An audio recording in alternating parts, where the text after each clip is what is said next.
And this, once it happens, then you get all the blessings of physical health, emotional well-being. Many mad people have been cured by this, and also of mental enhancement, that you start seeing things as they are. Because you enter into the realm, as soon as the Kundalini crosses over this point, you enter into the realm where there is no thought. You are aware, but you become thoughtless. In thoughtlessness only, you can see things much more clearly. Because supposing you see a particular scene, and there is a thought in between, then you start thinking how much it must have cost, from where it must have cost, and you cannot enjoy that scene directly. But if there is no thought, like a ripple-less lake, the whole joy of that creation is reflected in it, and you start enjoying it. But it only happens if the Kundalini has crossed up to this point. But when it pierces through this, you start feeling the cool breeze in the hand flowing. Now all these centers are reflected on our fingers here. All these centers, like from here, you can say first one is here, and then the second, and then the third, and then the fourth, fifth, and sixth, and this is the seventh. All these 7 centers are reflected on our fingers and hands, on this one and this one. And after that, you can start feeling yourself and others on these fingers to begin with. Later on, as you grow in it and mature in it, then you start feeling them within yourself. For example, this starts moving from, say, this center, which is below the Kundalini, and this does not take any play or any role in the awakening of the Kundalini, except that it informs that there is somebody who knows the job. Now this Kundalini rises without any harm, without any trouble, in a very straightforward manner. Now there are books, you might have read, some of you, that Kundalini rising is the most hazardous thing. It creates lots of problems. People start jumping like frogs and all sorts of things. But here I am before you. I must have given Kundalini awakening to thousands of people in India and abroad, but I have not seen even one person this thing happening. This happens to people who do not know the job. Because supposing you do not know what is electricity, you will always get a shock. And then you will say the electricity means shock. If you do not know how to maneuver the power, and if you are not authorized to do it, if you do something unauthorized, you are going to fall into problems. This is what happens, and that's why there is such a lot of writing against Kundalini. People say Kundalini should not risen. After all, this is the germinating power within us. It's like a primule, it's the ankura within us, which has to sprout to make us living and enlightened. There are many I know who get realization, don't meditate. And their style is different. Their nature is different. Meditation is such a soothing thing, such a beautiful way of connection with the divine, that all your problems get solved in that meditative mood. If you are not meditating, you are not following meditation,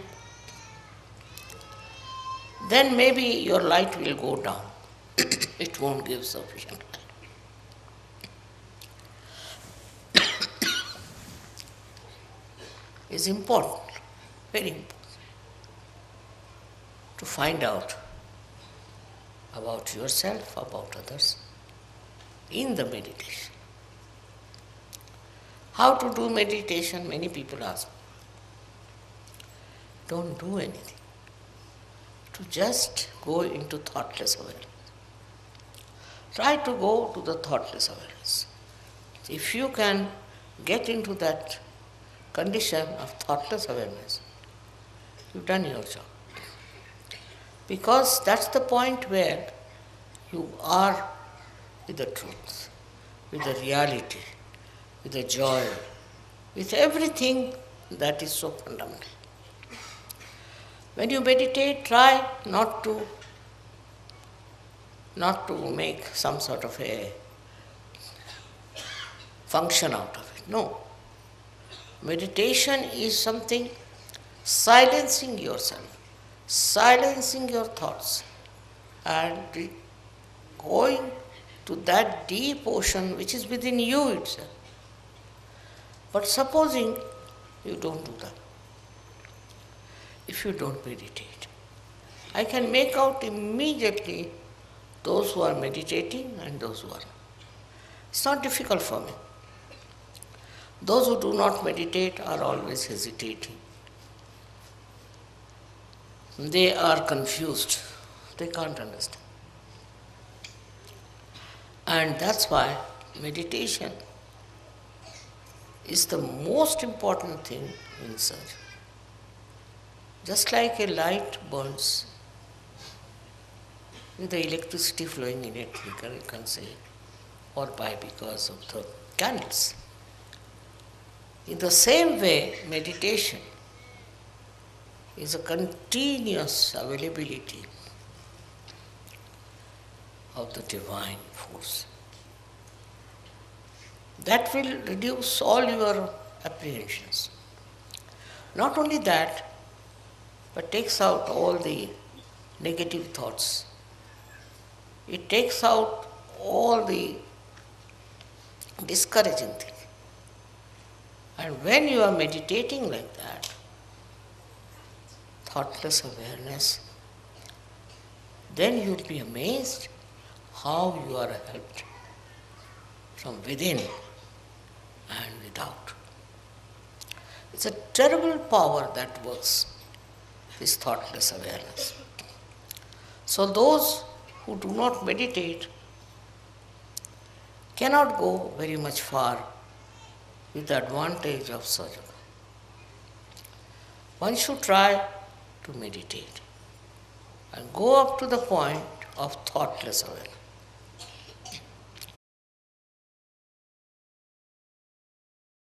After self-realization, what happens? It's very interesting. After self-realization, you go beyond both these things, consciousness and awareness. Because you go beyond thought. You have gone beyond thought means what? Anger, all kinds of ideas, all kinds of aggression, everything is maneuvered or worked through your mind. So if your mind is lost, what will you do? There's no mind anymore. You exist with reality. So there is no mind to communicate. We call it thoughtlessly aware. Means what? We have conquered all our enemies by giving up one enemy, that was our mind. There's no mind to suggest. There's no mind to tell you. So once there is no mind, you are lost. Now it is being said that you ask a question to yourself, who am I? As soon as you ask this question, you become thoughtless, so you get lost. You cannot answer this question. Otherwise you might say, I am a woman, I am this, I am that, I am a bishop, or I am a pope, I am this, I am that. But once you are a realized soul, who will tell you who you are? Because the one which tells you is the mind which doesn't exist. No thought. Means you get dissolved into yourself. This is what is reality. But you are aware also. Now, that's another point.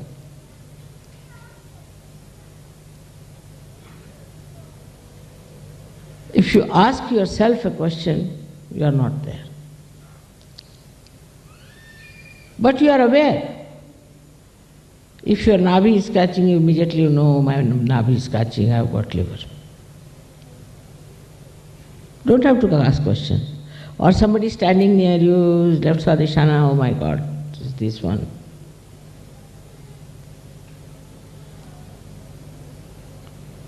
If somebody is very angry and hot-tempered, immediately you feel such heat from that person. So, oh Baba, run away from this man. So this is a new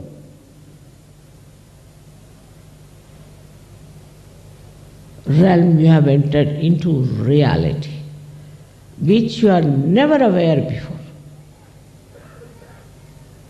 Now supposing there's a very bad man standing near you. He might be a thief, he might be a murderer, anything. You will not be even conscious of it, leave alone aware, normally. But once you are a realized soul, you become aware of the whole. That is reality. What are the problems? In the collective, you become aware of the collective. You become aware of the problems of the whole world. Now, this awareness is very different. The first awareness, as I told you, is like this, that if somebody tells you you are this and this, you become aware of it. In this, nobody has to tell you. It's just there.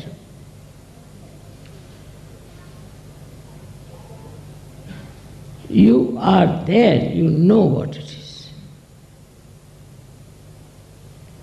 And this is what you have achieved in these modern times, which is the blessing of the modern times also, that we know now who we are. We always say we are the pure spirit. Yesterday also I heard it. Are you sure? What makes you believe that? That you are the pure spirit. I mean, you haven't seen your spirit, have you? You haven't seen yourself, what you are. Then how do you say you are the pure spirit? It's just you are saying something because I say so. But you are the pure spirit because whatever is the description of the pure spirit is given, that it is aware of the divine power. It is aware of the divine power. And that is how you are the pure spirit. Because only through pure spirit as your personality, you can be aware of this all-pervading power.